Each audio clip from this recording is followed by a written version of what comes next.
முதலில் கம்பன் அருட்கவி 5 என்ற இசை நிகழ்ச்சி நடைபெற உள்ளது. தியாகராஜ சுவாமிகள் நாட்டை ஆரபி, கௌளை, வராளி, ஸ்ரீராகம் என்ற 5 கனராகங்களில் இயற்றிய சாகித்யங்கள் தெற்கத்திய இசைக்கலைக்கு அவருடைய தனிப்பெரும் சேவையாக அமைந்ததோடல்லாமல் அவருக்கு உலகளாவிய பெருமையையும் புகழையும் ஈட்டித் தந்தன. ஆதி தாளத்தில் அமைக்கப்பெற்ற இந்த 5 ரத்னங்களும் விஸ்தாரணமான நிரவல்களுக்கு இடம் அளித்து கேட்போரின் செவிக்கு தேன் பாய்ச்சுவன. கௌளை போன்ற சில கட்டுப்பாடுகள் நிரம்பிய வட்டத்திற்குட்பட்ட ராகம் கூட அவர்தம் கைவண்ணத்தால் கலை அழகு நிரம்ப பெற்று இசை ஒளி வீசி மிளிர்ந்தன. இவைகள் அனைத்தும் தம் உஞ்சவிருத்தி பஜனைகளில் பாடி மகிழ்வதிலும் மகிழ்விப்பதிலும் பெரும் மகிழ்ச்சி கொண்டிருந்தார் தியாகையர். இவைகளை அவர் இயற்றி பாட 2 காரணங்கள் இருந்தன. ஒன்று, அவர் பாடல்கள் மெல்லிசைகளாக அவர் காலத்திய ராக ஆலாபனை, தானம், பல்லவி, நிரவல், ஸ்வர கற்பனை போன்றவற்றிற்கு அதிக இடம் தராதவை என்ற ஒரு விமர்சனம் இருந்து வந்தது. இரண்டாவதாக, அவருடைய சீடர்கள் தியாகராஜர் தான வர்ணங்களில் சிறந்தவற்றை இயற்ற வேண்டும் என விரும்பினர். அதனாலேயே கவித்துவமும் இசை மேதைத்தனமும் இணைந்து சிறந்த இத்தகு கீர்த்தனைகளை இயற்ற தூண்டுகோலாயின. இதனுடைய இன்னொரு பெரிய முக்கியத்துவம், திருவையாற்றில் அவர் சமாதி முன் ஆண்டுதோறும் நடைபெறும் தியாகராஜ சுவாமிகள் ஆராதனையின் பகுள பஞ்சமி உற்சவத்தில் காலையில் ஆண்டு தவறாது பாடி ஆராதிக்கப் பெறும் பெருமை உடையன. இதேபோல் உலகமாகவி கம்பனுக்கும் பஞ்சரத்னங்களை உண்டாக்க வேண்டும் என்ற பேரவாக் கொண்ட கம்பனை இனம் காட்டிய அமரர் கம்பன் அடிப்பொடி சா கணேசனார் தம் இனிய நண்பர் இசைப்பேரறிஞர் டாக்டர் பேராசிரியர் ராமநாதன் அவர்களின் துணையோடு கம்பன் பாடிய 96 வண்ணங்களும் உள்ளடங்கிய 10,000த்திற்கும் மேற்பட்ட பாடல்களில் இப்படி 6 பாடல்களை தேர்ந்தெடுத்து அதே 5 கனராகங்களில் அனைத்தும் ஆதிதாளத்தில் கம்பன் அருட்கவி 5 என பெயரிட்டு கம்பன் கவி அரங்கேற்றிய பங்குனி அத்த திருநாளில் அவன் சமாதி கொண்டருளும் நாட்டரசன் கோட்டை பள்ளிப்படை கோயிலில் ஆராதனையின் போது பாடி பரவி பின்னர் விழாவினை தொடர்ந்து நடத்தி வந்தார்கள். இன்றும் அப்படியே நாமும் பின்பற்றுகிறோம். தியாகராஜரின் பாடல்களில் காணப்பெறும் கவித்துவம், மேதாவிலாசம், ஸ்வர விஸ்தாரம், கருத்து வீச்சு, இசைப்புலமை இவற்றோடு ஒப்பும் ஈடும் இல்லா வகையில் கம்பன் பாடல்களும் சாநித்தியம் நிரம்ப பெற்றவை என்பதை இதை கேட்டு இன்புறுவோர் நிச்சயம் அனுபவித்து ஆனந்தித்து உணர்ந்திடுவர். அந்த வகையிலே கம்பன் அருட்கவி 5 இன்று இங்கே நமக்கு அளிக்க பெருமகிழ்வோடு வந்திருக்கின்றார்கள் இந்த மாணாக்கர்கள். தமிழ்நாடு அரசு இசைக்கல்லூரியின் மாணாக்கர்கள். இத்துணை பேரும் மாணாக்கர்கள். யாரும் இதை வித்தையாக படித்து கொண்டிருக்கிறார்களே தவிர யாரும் இதை ப்ரொஃபஷனலாக செய்கின்றவர்கள் அல்ல. இந்த இளம் மாணாக்கர்களை நீங்கள் கேட்ட பிறகு வாழ்த்த வேண்டும். இவர்கள் வளர வேண்டும். இவர்களை இங்கனம் தயாரித்த ஆசிரிய பெருமக்கள், இசைக்கலை பெருமக்கள், வாத்தியக்கலை பெருமக்கள் அனைவருக்கும் உங்கள் எல்லோருடைய சார்பிலும் அவர்களுக்கு அன்பையும் வணக்கத்தையும் புலப்படுத்திக் கொள்கின்றோம். இனி இதோ கம்பன் அருட்கவி 5 கம்பீரமாய் ஜனிக்கத் தொடங்குகிறது.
வழுவாமல் நிற்றி மறையோய் தேனாயுனக்கோர் பொருள் வேண்டும் என்று பெறுவான் அருத்தி பிழையாய்.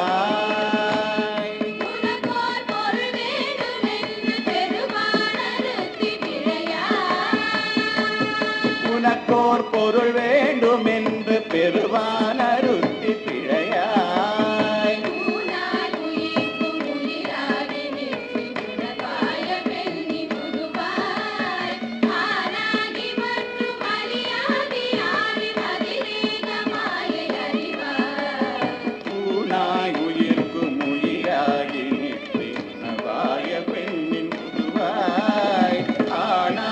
மற்றும் அலியாரி யாரு அதிரேக மாயை அறிவாய். அதிரேக மாயை அறிவாய். வானால் அளித்து முடியாமல் நீதி வழுவாமல் நிற்றி மறையோய் பேனாய் உனக்கோர் பொருள் வேண்டும் என்று பெறுவான் அருத்தி பிழையாய். தூணாய் உயிர்க்கும் உயிராகி நிற்றி உணவாய பெண்ணின் உருவாய். ஆனாதி மற்றும் அலியாதி யாரு அதிரேக மாயை அறிவாய். இவ்வதிரேக மாயை அறிவாய். இவ்வதிரேக மாயை அறிவாய்.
செயற்பால